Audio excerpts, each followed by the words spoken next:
요셉의 형제들이 그들의 아버지가 죽었음을 보고 말하되 요셉이 혹시 우리를 미워하여 우리가 그에게 행한 모든 악을 다 갚지나 아니할까 하고 요셉에게 말을 전하여 이르되 당신의 아버지가 돌아가시기 전에 명령하여 이르시기를 너희는 이같이 요셉에게 이르라 내 형들이 내게 악을 행하였을지라도 이제 바라건대 그들의 허물과 죄를 용서하라 하셨나니 당신 아버지의 하나님의 종들인 우리 죄를 이제 용서하소서 하매 요셉이 그들이 그에게 하는 말을 들을 때에 울었더라. 그의 형들이 또 친히 와서 요셉의 앞에 엎드려 이르되 우리는 당신의 종들이니이다.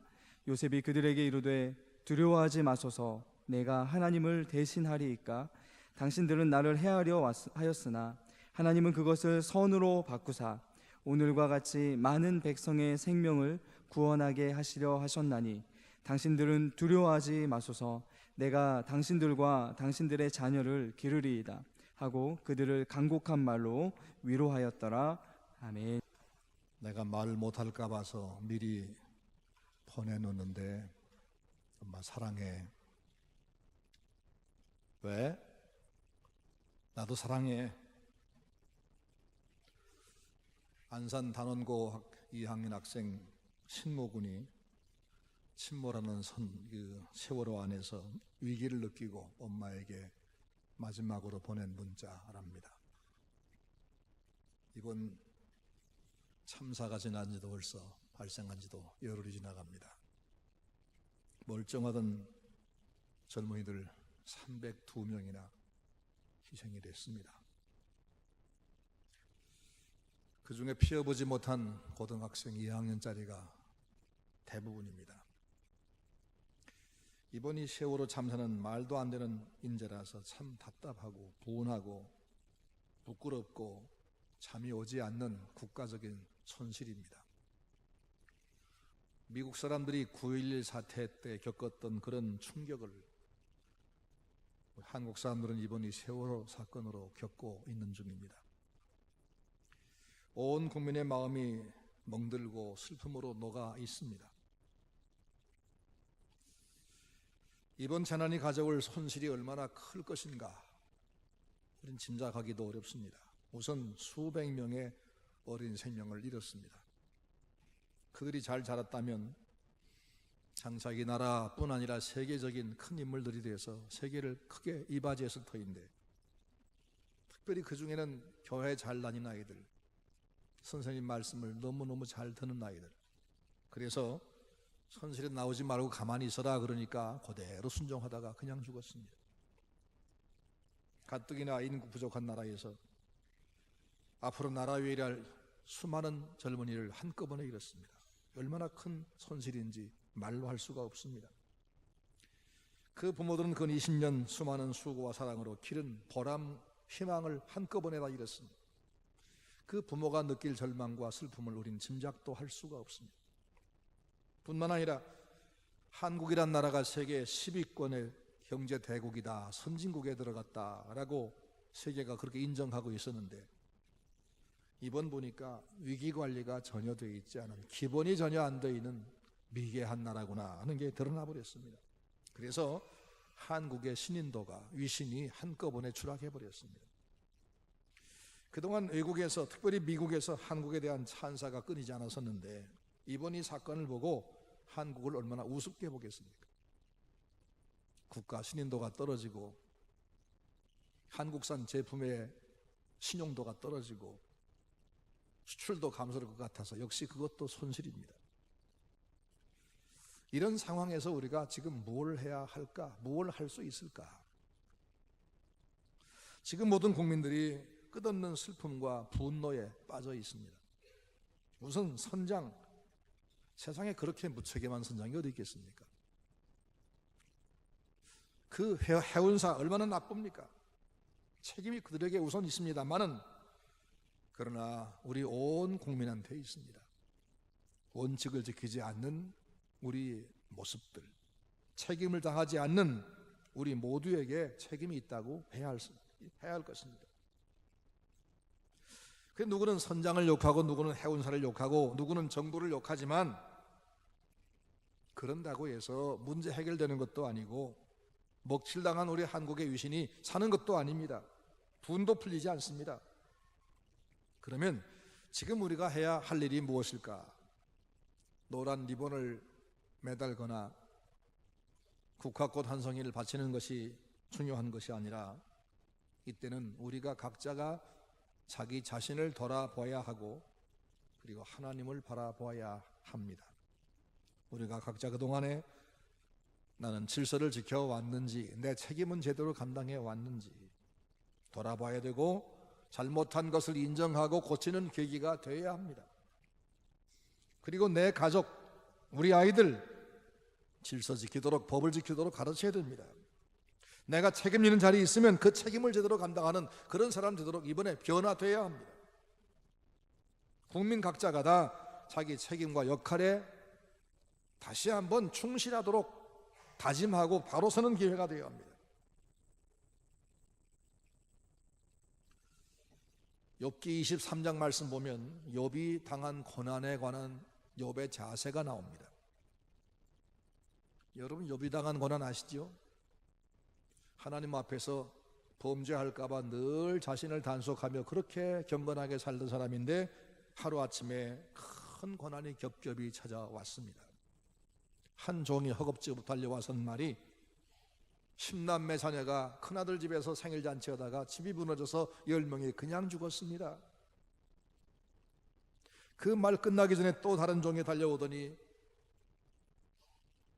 양 7,000마리, 소 500결이, 그 많은 짐승이 하루아침에 다 불타거나 빼앗겼습니다.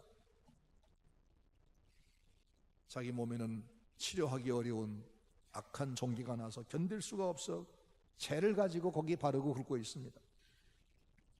그런 상황을 만나니까 아내가 그 얘기하는 말이 하나님을 그래도 믿을 거요, 하나님을 저주하고 죽어버리시오. 그리고 나갔습니다.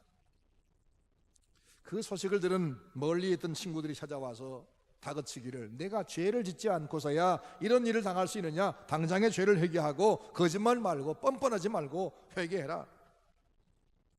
너무 감당할 수가 없습니다. 그런 상황에서 탄식하는 욥의 탄식이 욥기 23장 2절 이하에 나옵니다. 내가 오늘도 혹독히 원망하니 받는 재앙이 탄식보다 중함이니라. 내가 어떻게 하면 하나님 앞에 하나님을 발견할 곳을 알고 그리하면 그 보호자 앞에 나가서 그 앞에서 호소하며 변백할 말을 내 입에 채우고 내게 대답하시는 말씀을 내가 알고 내게 이르시는 것을 내가 깨달으리라. 그가 큰 권능을 가지고 나로 더불어 다투실까? 아니라 도리어 내 말을 들으시리라. 내가 하나님 만나면 그분에게 내 사정을 말씀해 드리겠는데 그분 나하고 싸우실까? 아니야, 내 말 들어주실 거야. 그런데 어디로 가야 그분 만날 수 있을지 모르겠다는 겁니다. 8절 9절 말씀 보니까 내가 앞으로 가도 그가 아니 계시고 뒤로 가도 보이지 아니하니 그가 왼쪽에서 일하시나 내가 만날 수 없고 그가 오른쪽으로 돌이키시나 배울 수 없구나. 이 말을 가만히 들어보면 욥의 신앙이 거기 묻어 있습니다. 8절에서는 앞으로 가도 안 계시고 뒤로 가도 안 보인다 그랬지만 9절 말씀 보니까 그분이 왼편에서 일하시는데 내가 배울 수 없고 그분이 오른쪽에서 일하시나 내가 배울 수 없다. 이 말이 무슨 얘기냐? 그분이 왼편에서 일하시는 나는 오른쪽으로 찾아갔었고 그분이 오른쪽으로 돌이키는데 내가 왼쪽으로 돌아섰다. 하나님 나를 버리고 떠나신 것이 아니고 내가 하나님을 이해하지 못했고 하나님의 일하시는 방법을 내가 이해 못한 것이 문제였다, 그런 얘기입니다. 내가 가장 극심한 고난 중에 있을 때에도 하나님은 항상 내 곁에 계셨는데 나를 왜 일하고 계셨는데 내가 그분을 몰라서 내가 지금 이렇게 어려움 당하고 있다, 그런 얘기입니다. 그러면서 10절에 이런 결론 내립니다. 내가 가는 길을 오직 그가 아시나니 그가 나를 단련하신 후에는 내가 정금같이 되어 나오리라. 무슨 말이냐? 지금은 내가 너무나 큰 일을 만나서 앞을 분간할 수 없는 이런 절망 상태에 있는 것 같이 보이지만 내 장래가 어떻게 될지 전혀 짐작도 못하지만 하나님은 나의 장래를 아시는 정도가 아니라 이걸 이끌어 가신다. 어떻게 이끄시는가 하면 이 고난 통해서 나를 연단하시되 내게서 모든 불순물을 이번 기회 통해서 제거하셔서 나를 정금같이 만들어 내보내실 것이다. 난 그걸 믿는다. 그런 고백입니다. 그리고 23절의 말씀 보니까 그런즉 내게 작정하신 것을 이루실 것이라. 그런 일이 그에게 많이 있느니라 그랬습니다. 그런 일이 그에게 많이 있단 말이 뭐냐면 하나님은 고난 통해서 도리어 유익하게 하는 그런 일들을 늘 하신다. 자주 하신다. 하나님은 늘 그런 분이다, 그런 말입니다. 여러분도 그런 하나님을 믿으시기를 바랍니다. 우리 교회와 지금 우리나라가 겪는 이 어려운 고난 속에서도 하나님은 지금 선한 결말을 맺기 위해서 일하시고 계시다. 그러게 결말은 틀림없이 우리 모두에게 유익할 것이다. 이런 믿음을 가지시기를 주의 이름으로 축원합니다. 그러면 정신 차리지 못할 만큼 어려움을 당한 우리가 그 어려움 속에서 해야 할 것이 뭐냐? 누구를 향한 미움과 원망과 슬픔에 빠지는 것이 아니라 첫째는 아무리 힘든 상황에서도 자기를 반성하는 겁니다. 자기를 반성하는 겁니다. 정금이 되려면 뜨거운 물에 녹아진 기회에 불순물이 제거되어야 합니다. 이 어려움 당할 때 우리가 그동안 잘못한 것이 뭐냐? 우리의 불순물, 우리 나라의, 우리 사회의 관행들, 이것들을 고치는 겁니다. 잘못된 것들을. 둘째는 하나님을 바라보고 희망을 가지고 하나님이 어떻게 일하실 것인가 주목해 바라보는 겁니다. 로마서 8장 26절에 말씀하기를 하나님을 사랑하는 사람, 곧 그 뜻대로 부르심을 입은 사람에게는 모든 것이 합력하여 선을 이루느니라 라고 말씀했습니다. 성도가 고난당할 때 이 말씀을 붙잡고 믿는 게 그렇게 중요한 겁니다.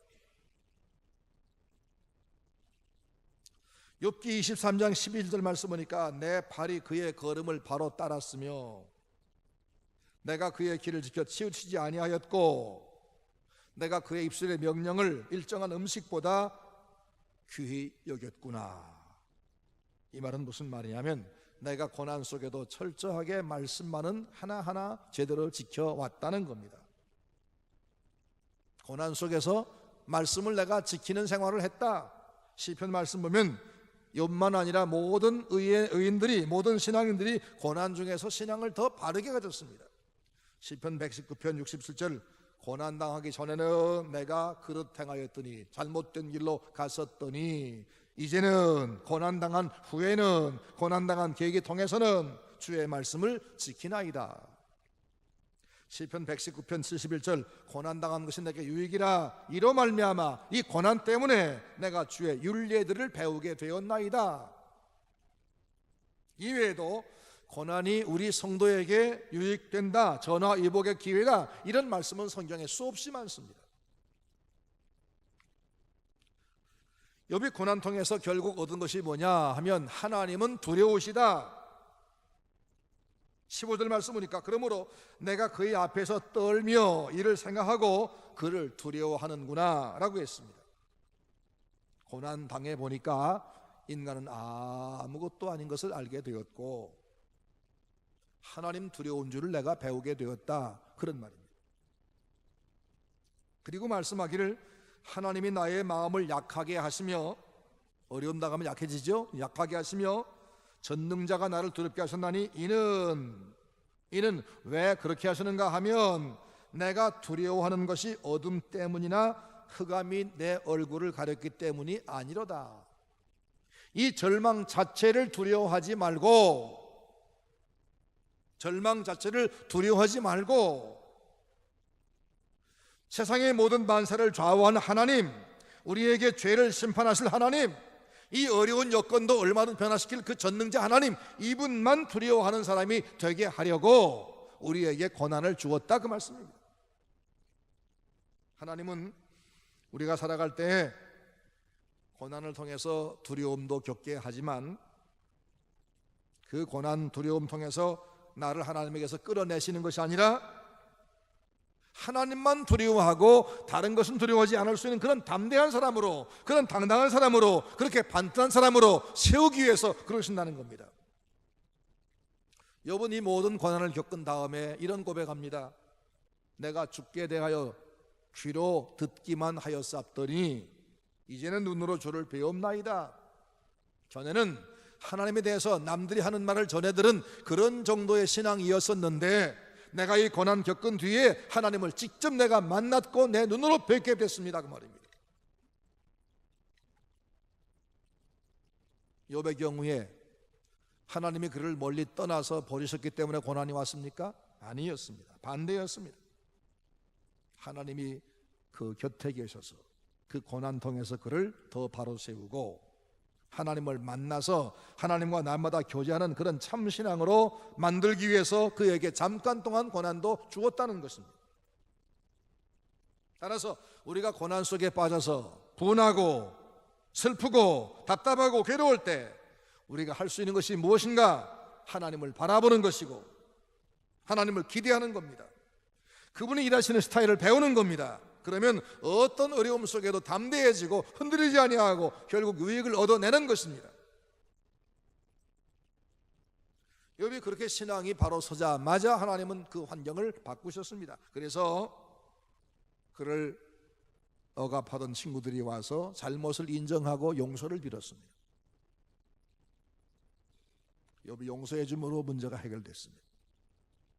질병은 깨끗이 치료가 됐습니다. 건강한 몸으로 회복됐습니다. 하나님은 더 나은 열남매를 죽은 아이들 대신해서 주셨습니다. 그들은 전부 다 더 훌륭한 자녀였습니다. 그리고 전부 다 꼭 갑절되는 재산을 주었습니다. 양이 14,000마리로 불어났습니다. 그리고 그에게 의인이란 칭호 주시고 그리고 우리의 신앙, 대대 모든 사람들의 신앙에 귀감을 삼으셨습니다. 하나님이 욥의 고난을 유익으로 바꾸어 주셨습니다. 하나님은 바꾸어 주신 하나님이십니다. 믿으시기 바랍니다. 우리 하나님은 바꾸시는 하나님.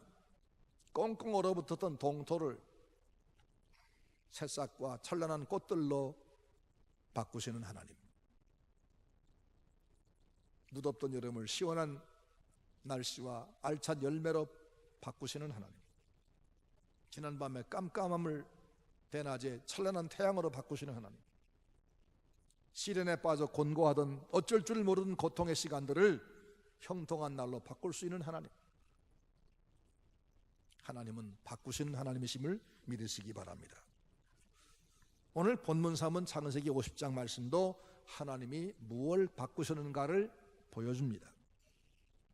야곱의 11번째 아들은 아버지 야곱에게 굉장한 사랑을 받았습니다. 그 형들 10명이 이 11번째 야곱을 몹시도 미워하고 시기합니다. 동생은 그것도 모르고 아버지 심부름으로 형들이 목축하고 있는 세겜으로 형들이 먹을 것을 싸가지고 갔습니다. 저만큼 요셉이 오는 것을 본 형제들이 저 요셉을 죽여 없애버리자. 그래서 그를 물 없는 구덩이에다 집어 던져버렸습니다. 거기서 그냥 굶어 죽어버리라. 그런데 죽으려다가 생각하니까 죽여봤댔자 우리 주머니에 들어가는 게 없다. 팔아먹으면 돈 생기는데. 그래서 팔아먹었습니다. 전부가 악한 괴계였습니다. 그런데 하나님은 그들의 그 악을 어떻게 바꾸셨습니까? 그들의 악과 죽을 환경을 선으로 바꾸사 요셉은 애굽에 가서 총리가 되게 하시고, 요셉을 죽이려고 그렇게 악을 행했던 형들은 그 동생의 도움을 받아 살게 하시고, 하나님은 위대한 바꾸시는 분이심을 믿으시기 바랍니다. 17절 말씀 보면 놀라운 얘기가 나옵니다.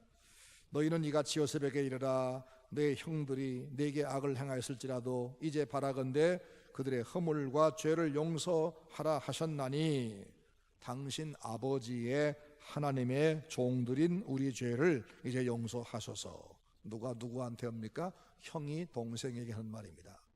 야, 우리 죄를 용서해줘. 그럼 될 건데 당신의 아버지의 하나님의 종들인 우리를. 이렇게 발발발발 떠는 이유가 뭡니까? 잘못된 것이 너무너무 두려워서 지금 보복당할까 봐 어쩔 줄 모르고 있습니다. 그때 요셉이 뭐라고 합니까?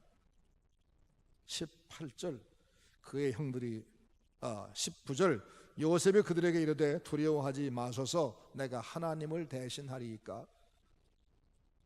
난 하나님 노릇을 할 수가 없습니다. 20절 당신들은 나를 해하려 하였으나 하나님은 그것을 뭘로 바꾸사? 선으로 바꾸사. 그것을 선으로 바꾸사. 그것이 뭐예요? 형들의 그 못된 악을 선으로 바꾸사 오늘과 같이 많은 백성의 생명을 구원하게 하시려 하셨나니 내가 당신과 당신 자녀를 책임지겠습니다. 팔려간 노예를 애굽의 총리로 바꿔놓으신 하나님, 형들의 악을 선한 결과로 바꾸신 하나님, 이 하나님의 멋진 섭리 때문에 요셉이 이렇게 어마어마한 성리를 하고 있지 않습니까? 하나님이 그런 분이 아니면 여러분과 내가 여기 예배할 리가 없겠지요. 하나님은 지금도 여러분과 나도 바꿔주는 은혜를 받으시기를 바랍니다. 첫째는 하나님은 우리의 신분을 이미 바꿔놓았습니다. 신분을. 우리는 지금 하나님의 자녀의 신분을 가지고 있습니다. 천국의 백성이라 천국의 시민권을 가진 사람으로 바꿔놓았습니다. 본질이 바뀌어서 그런가요? 아닙니다. 옛날에 중학생은 까만 교복을 입었지요. 초등학교 6학년짜리가 중학생 되려고 하면 뭐가 바뀌어야 되느냐? 졸업식을 해야 하고 중학교 입학에 입학식을 하고 교복을 받고 중학교 책을 받아서 중학교에 다녀야 중학생이라 불러줍니다. 그러죠? 중학교도 안 간 아이를 이제 막 젖된 아이를 중학생이라 불러주는 법이 없습니다. 계란을 언제 병아리라고 부릅니까? 병아리가 이 계란이 어미닭 속에 품속에 21일 동안 품겨져 있다가 거기서 생명체가 만들어져서 계란 껍데기를 깨고 나와서 삐약삐약하며 걸어갈 때 그게 병아리가 되는 겁니다.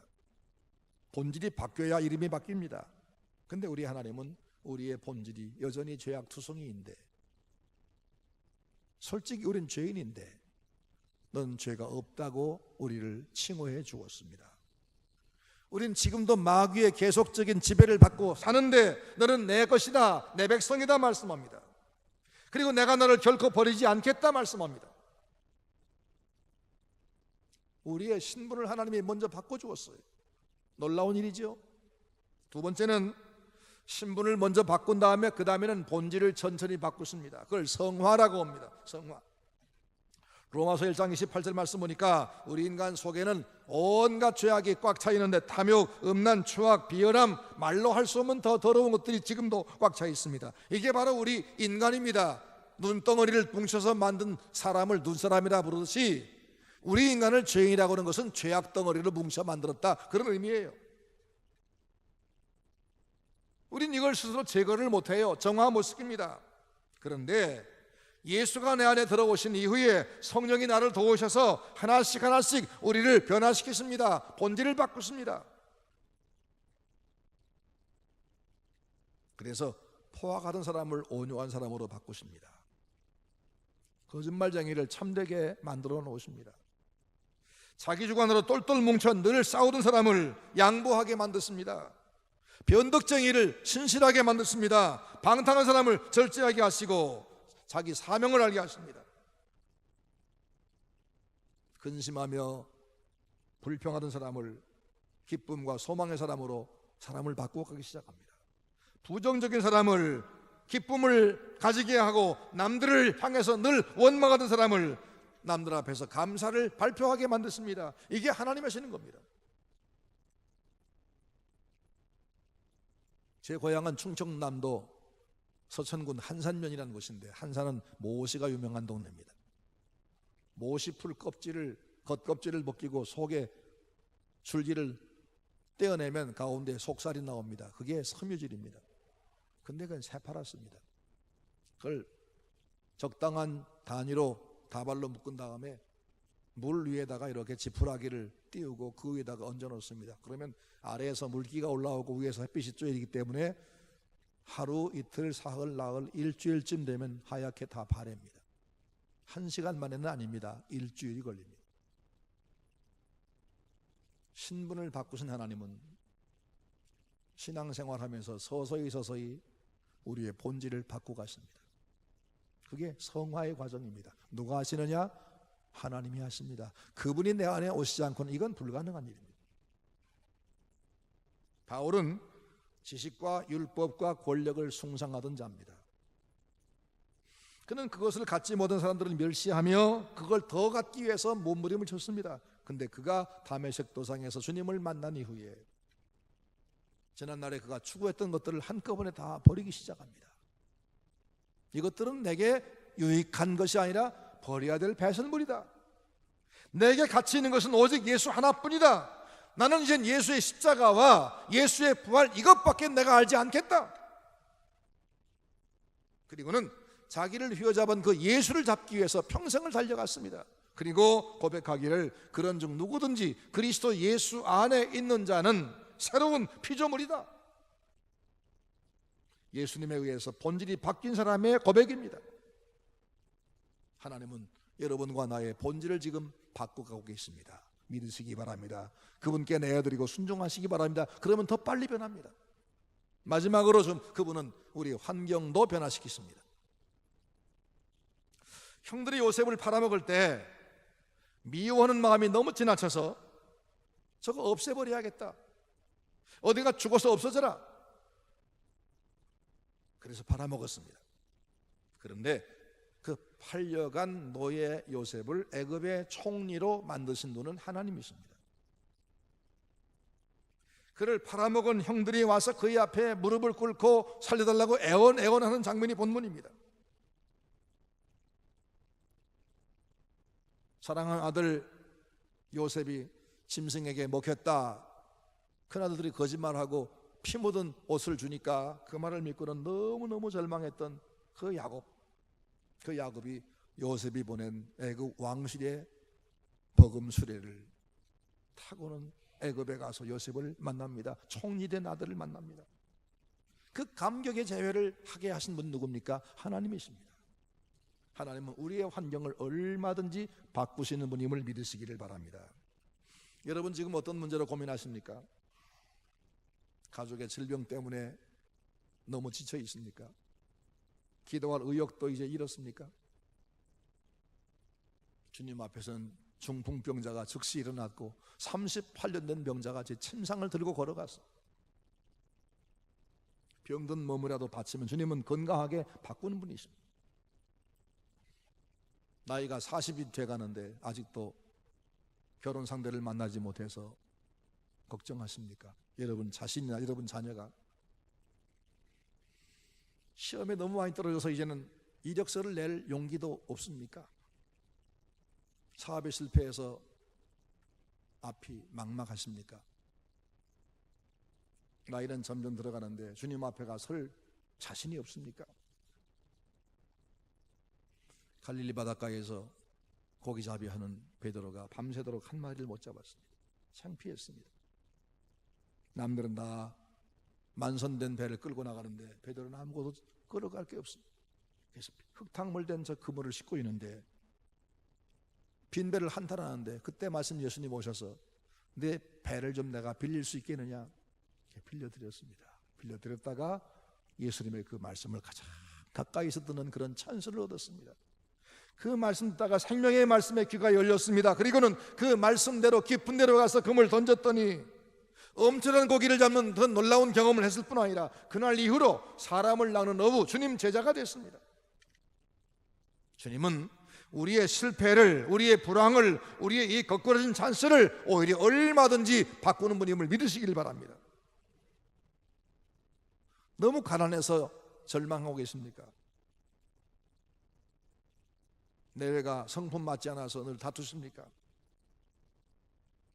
아무리 해서도 전도 한 명 하지 못해서 하나님 앞에 지금 너무나 송구해서 절 줄 모르겠습니까?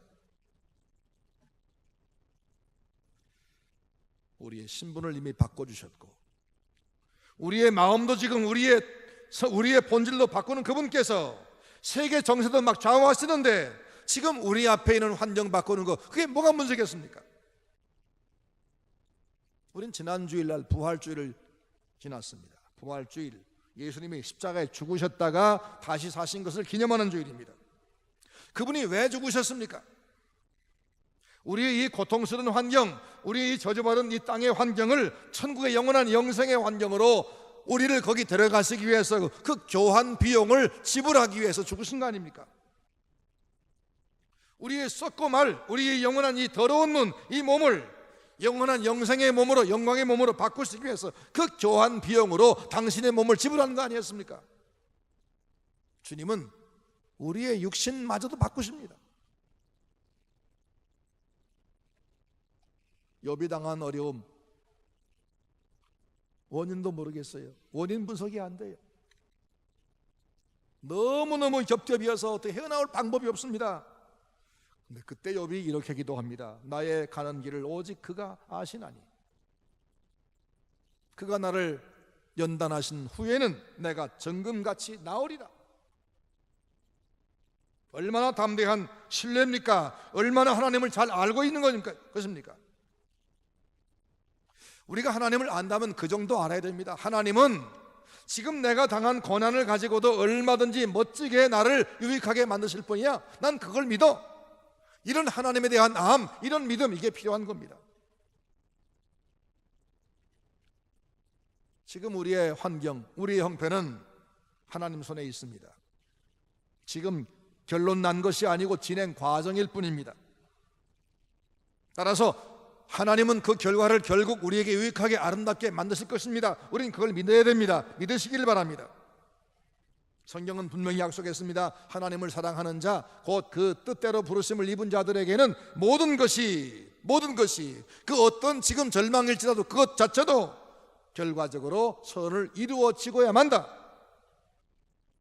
그래서 지금 내가 당하는 일들에 하나님의 손길이 있다는 걸 믿으시기 바랍니다. 지금 이 어려운 상황이 결론 난 것이 아니고 진행 과정일 뿐이다 라고 하시기 바랍니다. 그리고 그 결과는 하나님이 우리에게 결코 손해나게 하지 않으신다, 이걸 믿으시기 바랍니다. 내가 살아있는 한, 지금 내가 겪는 모든 어려움, 내가 살아있는 한 지금 내가 겪는 이 어려움은 단지 진행 과정일 뿐입니다. 더구나 예수 그리스도의 손길이 그걸 붙잡고 계십니다. 따라서 이 결과는 내게 유익하다, 이런 당당한 장담이 필요합니다. 하나님은 당신께서 높일 사람을 기필코 높이십니다. 그리고 낮출 사람은 누가 에워싸고 그를 높여도 결국 낮추시고 맙니다. 하나님이 높이려고 작정한 사람은 아무리 남들이 깎아내려도 그 깎아내리는 그것을 이용해서 높이시고, 하나님께서 낮추려고 작정한 사람은 환경이 그를 아무리 에워싸도 그것 때문에, 그 환경 때문에 망가지게 만드십니다. 높일 사람은 때가 되면 높입니다. 건질 사람은 때가 되면 건지십니다. 요셉은 계장, 과장, 국장을 거쳐서 총리가 됐습니까? 하루아침에 감옥의 죄수에서 총리 자리로 한꺼번에 갔습니다. 하나님이 하시면 그것도 가능합니다. 세월호 참사뿐만 아니라 여러분 개인이 겪는 어떤 어려움도 하나님이 결과를 선하게 만드시면 얼마든지 선한 결과로 우리 앞에 나타날 수 있습니다. 그래서 우리는 이 어려움 당할 때 첫째는 내가 그동안 잘못한 것이 뭔가 이것을 돌아보고 이걸 고치는 것과, 그 다음에 이 전능하신 하나님 그분을 바라보고 그분이 하실 일을 기대하는 것, 이게 오늘 우리가 해야 할 일입니다. 이제 우리는 어떤 상황을 보든지 하나님의 시각으로 보기를 시작하십시다. 하나님의 시선 가지고 보기 시작합시다. 하나님의 선임과 능력을 인정하면서 하나님 하시면 이렇게 될 수도 있어, 이런 믿음 가지고 바라보십시다. 그리고 하나님께 순종하면서 내가 이 어려울 때에 어떻게 해야 하나님 백성다운가, 이걸 내가 실천하십시다. 그 어떤 일도 지금 이미 결론 난 것이 아님을 알고 진행 과정으로 간주합시다. 그리고는 근심과 불안과 원망과 미움, 이것을 버리고 조용하게 하나님 앞에 기도합시다. 사람에게 탓을 올리며 욕하지 말고 하나님 앞에 기도합시다. 그러면 이미 우리의 이 죄인인 우리를 하나님의 자녀로, 의인으로 신분 먼저 바꾸시고 성령을 보내어서 우리 본질을 바꿔가시는 그분께서 실패한 것처럼 보이는 우리 환경까지도 틀림없이 의롭게 바꾸실 것을 믿습니다. 이 바꾸신 하나님 그분을 믿는 신앙으로 여러분 모두가 날마다의 삶에서 승리하시기를 주님의 이름으로 축원합니다.